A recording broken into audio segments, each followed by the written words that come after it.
아파트 이상이 제대로 실현된 게 어디 같으세요? 대한민국 우리나라입니다. 우리나라는 한중일 삼국 중에서 아시아에 유일하게 이 공동주택이라는 개념이 사실은 없었습니다. 그런데 아이러니컬하게도 현재 아파트가 가장 활발히 들어서고 있는 나라가 우리나라 아파트 공화국입니다.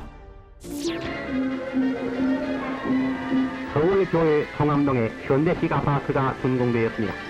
이 아파트는 시민들에게 편리하고 값싼 주택을 제공하기 위해서 우리나라 최초의 아파트가 1958년에 세워졌습니다. 한 것입니다.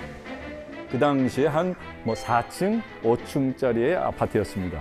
근데 획기적인 일은 저 아파트에 수세식 변소가 있었어요.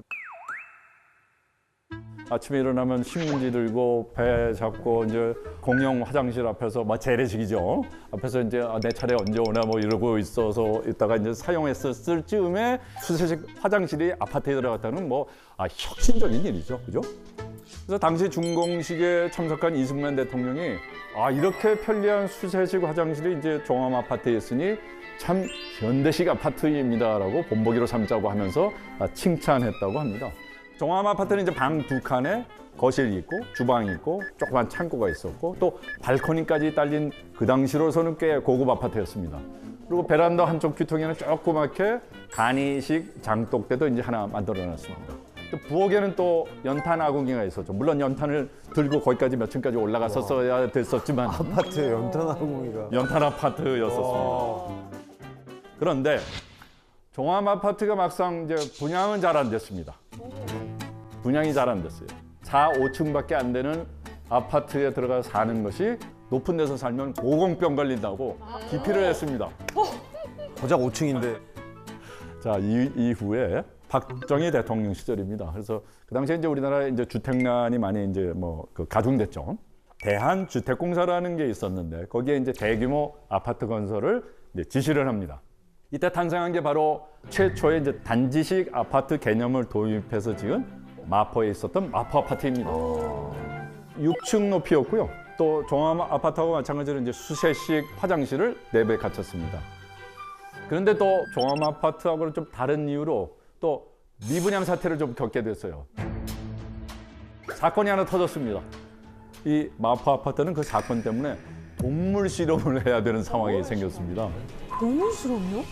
자, 동물 실험이면은 약간 사람이 위험한 상황에서 그 위험을 좀 감지하려고 하는 게 약간 동물 실험 그렇죠. 같아서. 그래야지 실험을 제가 봤을 때는 네. 저 아파트를 밑을 파다가 가스건을 건드렸나? 진짜 여러분 웃을 일이 아닙니다. 진짜 그럴 수가 있어요. 옛날에는 그 기술이 저 배성 씨, 아파트가 얼마 배성 씨, 저 아파트가 얼마 배성 씨. 그때는요 가스가 없었고요 연탄만 썼어요. 이제 웃으셔도 됩니다. 그런데 아마 여러분들은 경험 못하신 분 많으시겠죠. 연탄가스 누출 사고입니다. 당시 이제 그 신문에 실린 기사를 한번 보시면은 1962년 12월 7일에 마포 아파트가 이제 준공되지 일주일 후였다고 합니다. 근데 연탄 누출 사고가 발생을 해서 일가족 6명이 중태에 빠졌으니까 아주 큰일이었죠. 그래서 그 중태에 빠진 피해자들은 아파트 부엌 구조가 잘못됐다. 피해를 보상을 해달라. 이제 그러면서 이제 문제를 제기를 했었습니다. 그래서 동물 실험을 이제 하게 됩니다. 그러니까 우리 인체 기능하고 가장 좀 비슷하다는 설치류 그 실험 동물 있죠. 기니피그라고. 그래서 그 6마리를 이제 구해서 이제 방마다 다 이제 집어넣은 거예요. 근데 결국은 기니피그가 문제없이 다 살았어요. 그래서 이제 문제 없지 않느냐라고 했더니 사람하고 동물하고 어떻게 같으냐. 그 동물 실험만 갖고 안 된다. 인체 실험하라고 한 거예요. 근데 인체 실험을 하면 누가 생명을 걸어야 되는데 어떻게 인체 실험을 감히 할 수가 있겠어요. 그런데 고민을 하고 이리저리 이 사건 때문에 부딪히던 이제 담당 건축부장이 있었습니다. 그 건축부장이 내가 하지. 내가 하겠습니다. 그래가지고 그 방에 들어가서 잤어요. 어떻게 됐을 것 같으세요? 설마. 다행히 아무 일 없었습니다. 다행이죠. 그래가지고 이제 그 이후에 아파트 입주율이 굉장히 높아졌습니다. 아파트에 거주하는 가구의 비율이 얼마 되는지 아세요? 50% 이상이 됩니다. 거의 이상이다. 반 이상이 지금 아파트에 살고 계시죠. 그러면 지금 우리가 사는 아파트 언제 어떻게 생겼을까요? 영국의 산업혁명 이후로 좀 이렇게 거슬러 올라가 보겠습니다. 당시 이제 산업화로 해가지고 이제 신흥 공업 도시들이 이제 많이 생겼습니다. 그러니까 일자리를 찾으러 이제 노동자들이 도심으로 많이 몰리지 않겠어요? 그러다 보니까 주택 문제를 이제 해소하려고 공동 주택을 지어서 이제 뭐 싼 값에 이제 공급을 해야 되겠죠. 아파트의 시조가 되는 영국의 이제 적층주택이라고 하는 것입니다. 그래서 이 아파트가 이제 공업도시에 이제 대량으로 많이 이제 공급이 되는데 싼 값에 이제 공급을 하다 보니까 시설은 굉장히 열악할 수밖에 없었겠죠. 침실에 뭐 거실이나 뭐 식당이나 주방이나 이렇게 뭉뚱그려서 있는 곳이 하나 있었고 또 화장실이나 세탁실은 뭐 가구마다 있는 게 아니고 좀 밖에 몇 가구들이 이제 공유를 해서 쓸 수 있게 했고요. 우물은 뭐 공동으로 이제 사용하게 됐습니다. 이렇게 해서 이제 근대 아파트의 이제 초기 유형이 이제 등장하게 됐는데 그러면은 지금 우리가 살고 있는 현대적 의미의 고층 아파트 개념이 처음으로 이제 적용된 건물이 프랑스의 마르세유라고 하는 곳에 유니테 나비타시옹이라고 하는 그 아파트가 이제 탄생을 합니다. 오, 예쁜데? 우와. 1952년에 만들어진 건물입니다.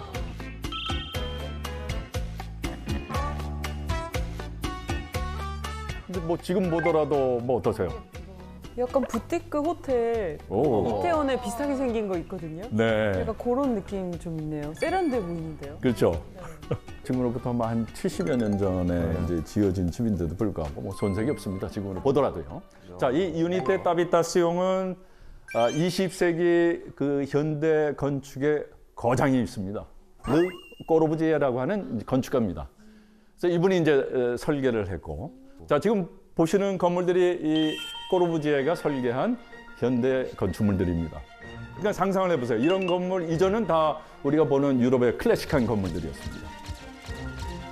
유럽의 클래식 건축에서 현대 건축으로 넘어오는 큰 획을 그은 아주 위대한 건축가이십니다. 자, 그가 이제 제2차 세계대전 이후에 이제 그 아주 부족한 그 주거 문제 해결을 하기 위해서 이 유니테 타비타시옹을 이제 설계를 했지 않습니까? 12층짜리 건물입니다, 그 당시에. 그리고 엘리베이터가 있었고요. 총 이제 337가구가 거주할 수 있는 서민용 이제 공동 주택입니다. 1인 가구부터 6인 가구까지를 가족 형태가 이제 다르게 되지 않겠어요? 그래서 그걸 고려해서 주거 공간을 23가지 타입을 만들었습니다. 저게 다 한 아파트에 들어있는 구조들이 지금 보시는 타입들이 이게 뭐 23가지 타입 중에서 이제 몇 가지 타입입니다. 이걸 이제 조합해가지고 가구 인수에 따르게 다르게 그 아파트들을 이제 설계를 했었죠. 그래서 지금 아파트도 엄청 디테일하다. 이렇게 뭐 타입 수가 많은 아파트는 없죠. 네. 또 각각의 집들은 면적을 이제 최대한 좀 활용하면서도 또 통풍이 잘 되게 하려고 아파트의 단면 형태를 니은자 기역자를 이렇게 상하로 복층으로 맞물리게 하면 이제 복층이 되지 않습니까? 그럼 당연히 그 복층으로 되어진 집은 이제 천장고가 이제 높게 되죠. 천장이 낮은 지하실이나 뭐 이런 데 들어갔을 때 하고 또 천장이 높은 교회나 성당 같은 데 들어갔을 적에 뭐 느낌이 다르지 않습니까? 층고가 높으면은 일단 기본적으로 네네. 답답한 게 없고 갇혀 있음에도 불구하고 갇혀 있다는 느낌이 없더라고요. 네네. 근데 지하실 같은 데 가면 이게 답답하긴 한데 네네. 한편으로는 좀 안정감이나 이렇게 아늑한 느낌은 또 있긴 그렇죠. 해요. 그럴 수도 있습니다. 실제로 이렇게 그 심리학에서 천장 높이에 따라서 네네. 잘할 수 있는 일과 못하는 일이 서로 나뉜다라는 연구들이 되게 많거든요. 아, 그래요? 하는 일이 나눠질 수가 네, 있다. 네. 공간에 그래서 따라서. 특히 낮은 공간, 천장의 낮은 네네. 공간에서는 숨고 도피하고 안전해지고 네. 그렇기 때문에 집중력을 요하는 일이 잘 되고요. 아하. 네, 아하. 꼼꼼한 일. 네네네. 근데 천장이 높은 공간에서는 기본적으로 사냥하고 확장하는 일이 잘 돼서 현대 사회에 오면 창조적인 일 이런 거 할 때 잘 된다 그래서 그렇군요. 천장이 낮은 공간에서 회의를 하면 브레인스토밍은 안 되고 브레인에서 스톤만 일어난다. 자, 그뿐만 아니라 이제 유니테 타비타시옹은 또 여러 커뮤니티 시설을 통해서 이제 거주민들이 편리하게 생활하게 하는 데 많이 초점을 뒀습니다.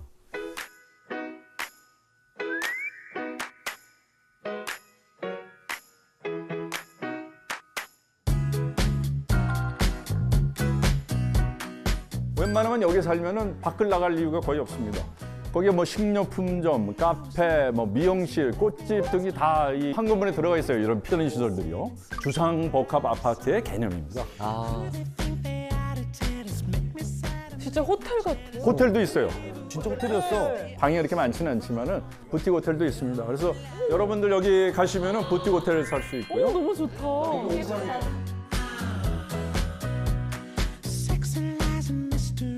그다음에 이게 옥상이에요.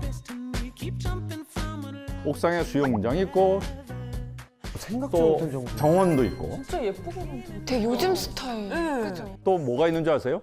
유치원이 있습니다. 오, 뭐야? 유치원을 옥상에 놔뒀고 사실은 이 유치원이라는 것이 굉장히 중요합니다. 유치원이 벌써 유아교육에 중요하다는 걸 그때 아는 겁니다. 그래서 밖에 두지 않고 전망 제일 좋은 옥상에 지금 올려놨어요. 그럼 옥상에 올라가면 주민들이 거기서 다 만날 거 아니에요. 정원도 있고. 그럼 거기서 뭐가 돼요? 원활하게 소통이 되죠. 그러면 또 뭐가 좋아지겠어요? 공동체가 아주 잘 형성될 수 있는 이 도시를 아주 작게 축약한 건물이 이 유니테 따비타성입니다. 그러니까 당시로는 굉장히 혁신적인 건물이죠. 뭐 지금으로 보더라도 그런 아주 중요한 생각들을 이 르꼬르부지에는 이미 하고 이 건물을 이제 설계를 하신 겁니다. 그 르꼬르부지에가 이제 노년에 그의 건축 철학에 집약된 집에서 머물다가 생을 마감하게 됩니다. 어떤 집이었을 거라고 생각을 하세요? 지금까지 이분이 설계한 뭐 작품들을 보셨지만은 되게 반듯할 것 같아요. 반듯할 것 같다. 네. 아, 반듯합니다. 어? 반듯합니다. 네. 컸을까요? 작았을까요? 작았을 거. 컸을 것 같은데. 컸을 것 같아요. 네. 네. 예쁘다. 지금 보시는 것처럼 4평짜리 오두막입니다. 저게 작은 게 아니라 좁은 거 아닌가요? 저 지하에 혹시 큰 뭐 이렇게 그러니까 뭔가 있는 거 아닌가요? 지하는 없고요. 아이언맨처럼. 지하는 없고 저기 좀 가서 내려다 보면은 그 넓은 바다가 있습니다. 그 넓은 바다가. 그러니까 뭐 이분도 이런 거 아닐까요? 뭐 자연이 다 내 거죠, 내 집이죠. 저렇게 작은 오두막을 작은 궁전이라고 부르면서 두 부부가 저기서 생을 마감했습니다. 사람을 이롭게 하고 행복하게 하는 집이란 무엇인가라는 답을 자기한테 던지고 그 해답을 저는 바로 이 집에서 찾았다고 생각합니다. 근데 저는 요즘 들어서 느낀 거는 태어나자마자 형편이 어려워가지고 한 네네. 6년, 7년 동안 외할머니가 이제 그 되게 작은 집에서 저를 키워주셨는데 네네. 그때 진짜 되게 행복했거든요. 지금 연락 못하는 막 삼촌들, 이모들 막 그때 한 방에 막 모여가지고 싸움도 거기서 하고 웃는 것도 거기서 다 같이 웃고 밥도 다 같이 먹고 좁아 죽겠는데 여름에 더워도 그때가 너무 행복했는데. 큰 집에 살면은 우선 소통이 잘 안 되잖아요. 네, 맞아요. 그리고 요새는 뭐 가족 구성원 수가 점점 줄어드는데 큰 집에 살면은 어디 방에 있는지 몰라요. 작은 방에 있으면은 뭐 항상 이렇게 부딪히잖아요. 마주보게 되고. 그죠? 네, 그러니까 맞아요. 그런 소통의 행복이 분명히 있습니다. 그러니까 루크로버지에는 그거를 아는 거죠. 그걸 마지막으로 깨달은 겁니다. 그래서 뭐라 그랬냐면 이분은 집은 그냥 살기 위한 기계다. 단지 사람이 편히 쓰기 위한 기계니까 구태여 뭐 넓거나 화려할 필요가 없고 이렇게 소박한 4평 정도면은 삶이 충분하다는 것을 이분은 깨닫게 우리한테 해주고 생을 마감했습니다. 우리 한옥은 방들의 이름을 위치에 따라 정했습니다. 그래서 안방, 뭐 건넌방, 뭐 아랫방, 뭐 저 사랑 아래채방. 그리고 밥을 어느 방에서나 다 먹었습니다. 그러니까 그 방에 밥상 놓으면은 그 식당 되는 거고 이부자리 깔고 자면은 그 침실 돼요. 그 책 좀 읽려고 보면은 그 공부방이죠. 전에 한옥의 부엌에서는요 취사도 했지만은 뭐 아궁이 때니까 이제 난방도 했고 목욕을 어디서 하신지 아세요? 부엌에서 했습니다. 왜냐면 아궁이에 뜨뜻한 물이고 거기다가 물을 내올 수가 있으니까 거기서 퍼서 쓸 수 있으니까 부엌에서 목욕을 했단 말이에요. 그런데 이 한옥의 부엌이 이제 어떻게 됐느냐? 주방으로 갈라지고 보일러실로 갈라지고 각각의 방들이 이제 기능에 따라 이름이 정해집니다. 그래서 뭐 침실, 옷방, 뭐 아이방, 뭐 거실, 주방, 뭐 식당, 뭐 욕실 용도별로 분할되면서 어떻게 됐을까요? 같은 면적이라고 하더라도 조금 집이 뭐 답답하고 다 나눠져 있으니까요. 좁다고 느껴지겠죠. 자, 너비에 따라서 또 이렇게 심리가 달라지기도 하겠죠? 너비 연구도 많이 합니다. 네. 실험 참가자가 일상적으로 사는 공간보다 약간 좁은, 약간 넓은 네네. 이런 쪽의 공간에 그분을 한 30분 정도 있게 하고 난 다음에 약간 좁아진 사람한테 당신한테 제일 중요한 가치가 뭐냐고 물어봤더니 자기 책임을 다 하는 거.